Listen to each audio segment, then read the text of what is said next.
siapa semalam yang merequest oseng mandai? Nih, ulun gawiakan. Tatak-tatak mandai yang banyunya sudah diperas. Ingat, banyu mandai lah yang diperas. Lain tenaga pian yang diperas oleh bos pian. Bos pian juga santai-santai melihat video tukang bantas. Tapi ke orang-orang menyambat gawian pian tuh gawian sidin. Hei, kayaknya bila sampai rezekinya pian jadi bos, jangan kayak itulah. Merasa kalau sudah rasanya diperas, tapi kada dianggap. Sambil menunggu minyak panas buat di wadah. Nah, tahambur.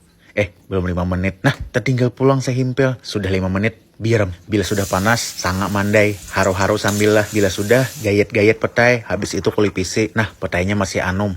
Jangan dilaporkan ulun ke Komnas Petai lah. Karena dikira mah eksploitasi petai anum. Habis itu tatak-tatak jadi 2. Lanjut iris-iris bawang-bawangan. Mang, lading hanyar. Wih, kadarigi ulun demi baare lading hanyar. Tapi ngalih bener menantak bawang kayak ini. Nah, bahwa sesungguhnya lading habis. Kada bebasuh di pembanyuan doh. Paksa yang ada nih dipakai. Habis itu tatak-tatak lombok habang hijau. Ujar netizen, masakan ulun nih apa aja hinggaan lombok habang hijau tak buat.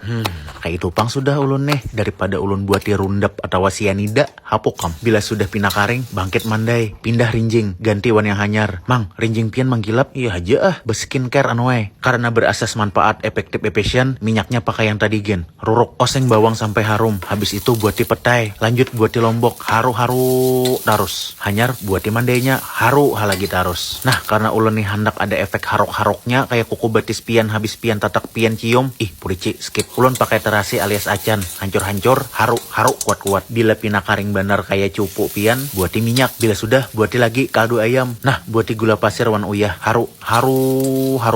Nah, jadi sudah bangkit. Kayak apa mang rasanya? Rasanya masakan seorang nih kada dikisah. Yang nyata kada rigat atau higienisnya masakan kita yang tahu. Amun di dapur orang, ahuam. Makan. Assalamualaikum.